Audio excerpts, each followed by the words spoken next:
해외 선물 사랑하시는 국민 여러분 안녕하십니까? 해외 선물 요리를 아주 맛있게 하는 남자 박 셰프.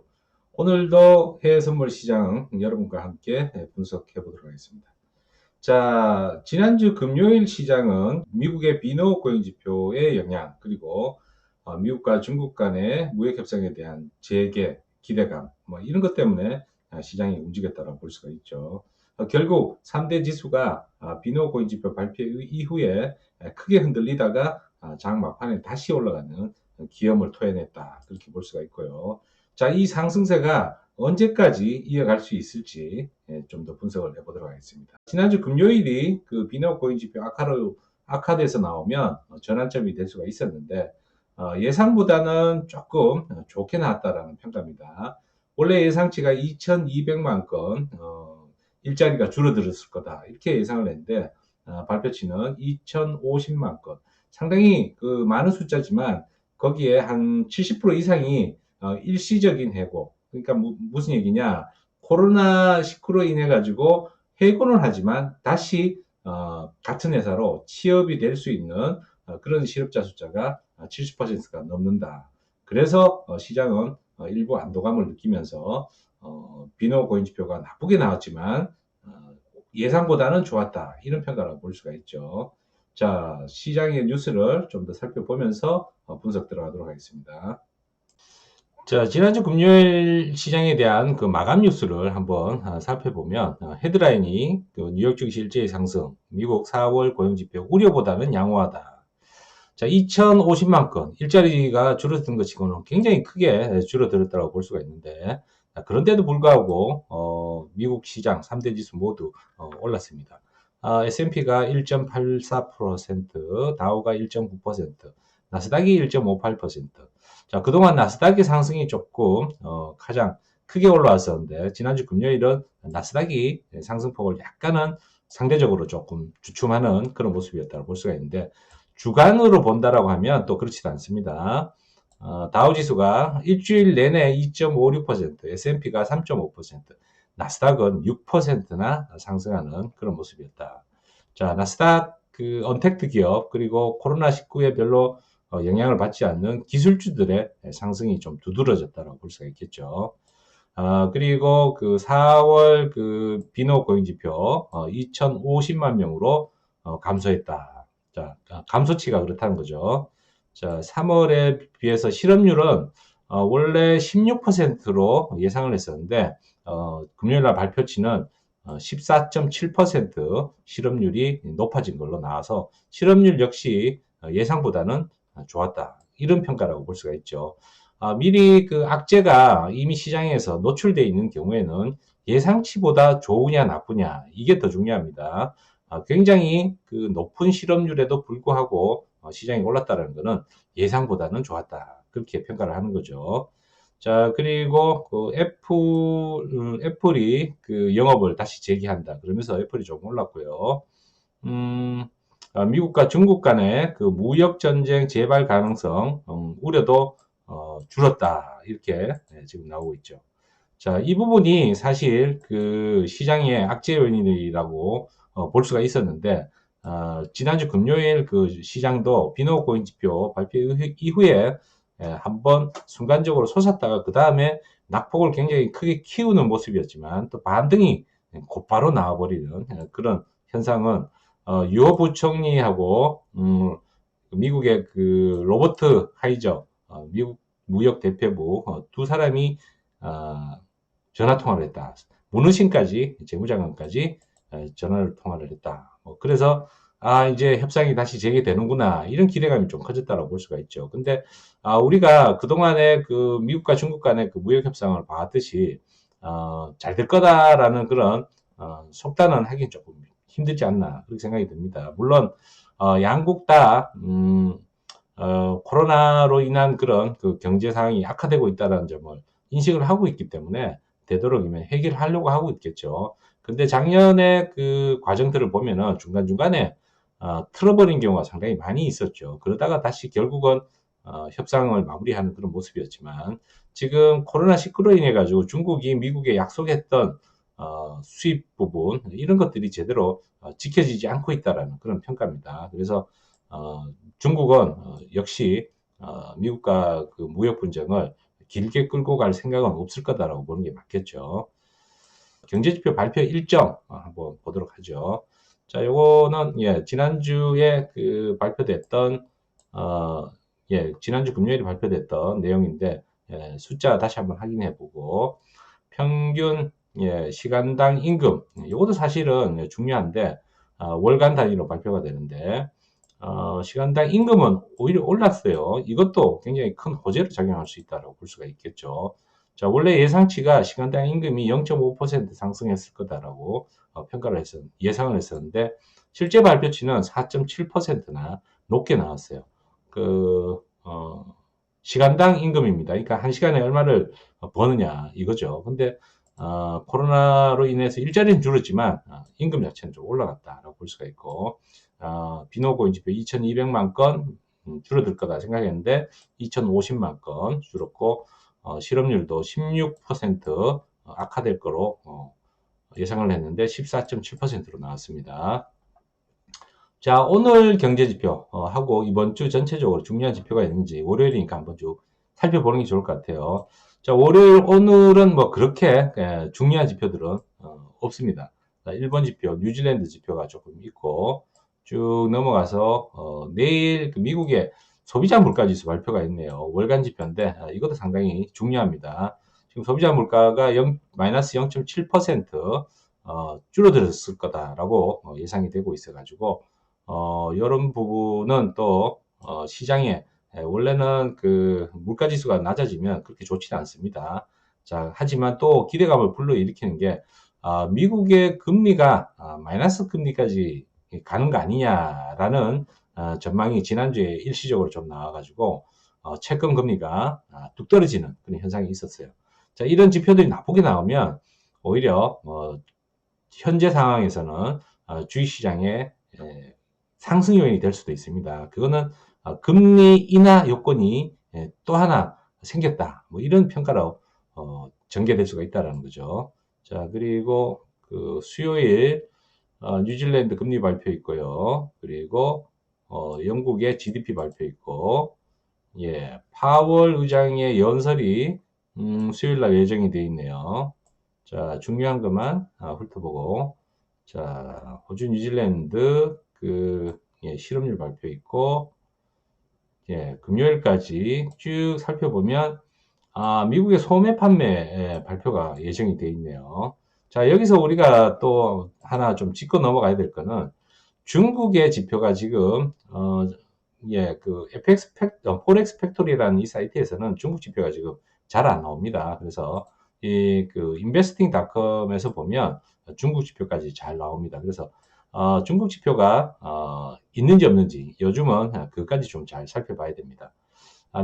중국의 지표는 분명히 좋게 나올 거다라는 그런 예상이 오늘 좀 있었습니다. 자, 내일 있네요. 내일 중국의 그 소비자 물가지수 발표가 있어가지고 내일 오전 10시 30분에 있으니까 내일 오전장 상승할 여지가 있다. 이렇게 보는 게 좋겠죠.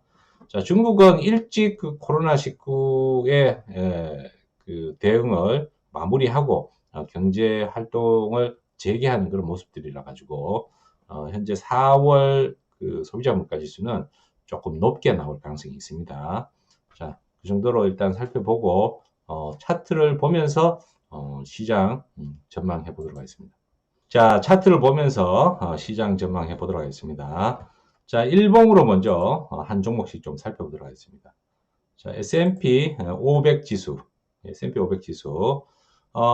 중간에 일봉인데 중간에 그 음봉이 하나 있었지만 상승세가 조금 더 이어질 거다라고 했는데 오늘까지도 상승세가 계속 이어지고 있습니다. 자, 지난주 금요일 그 비노코인 지표가 나쁘게 나오면 S&P나 다우 지수 전부 다 그 떨어질 만한 그런 여건이 됐었는데 예상보다는 양호하게 나왔다는 그런 평가 때문에 자, S&P 지수나 지금 보고 계시는 건 다우 지수인데 차트가 거의 뭐 똑같죠. S&P 다우 비교를 해보면 큰 차이는 없습니다. 자, 나스닥은 조금 차이가 있는데 나스닥은 이 종고점을 돌파를 했죠. 돌파를 하면서 훨씬 더 강한 그런 모습이 나타났고 주봉으로 다시 한번 살펴보면 지난주 나스닥이 5.74% 상승하는 선물이 현물하고는 약간 차이가 있습니다. 현물은 한 6% 올랐는데 선물이 한 5.74% 올랐고 S&P, 다우 이 두 종목은 상승폭이 약간은 조금 모자라는 그런 모습이었죠.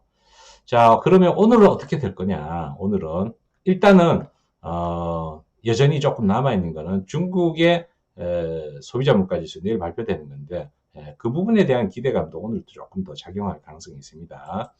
자, 그래서 오늘 그 상승세가 오전장부터 계속 상승 흐름이 나타나고 홍콩 항생지수도 한번 좀 살펴보면은 자, 항생지수 생각보다는 오늘 굉장히 강한 그 움직임이 나타나고 있어요. 자, 연결 차트로 해서 쭉 펼쳐서 보면 미국 지수보다는 그렇게 반등이 그 흐름이 세게 나오지는 않았죠. 아직 그 정고점에서부터 반등이 나온 흐름이 절반이 안 됩니다. 딱 절반 조금 못 미치는 그 부분까지 상승 흐름이 나타났고 내일 발표되는 그 중국 소비자 물가 지수에 대한 기대감이 선반영되는 게 아닌가 그런 생각이 듭니다.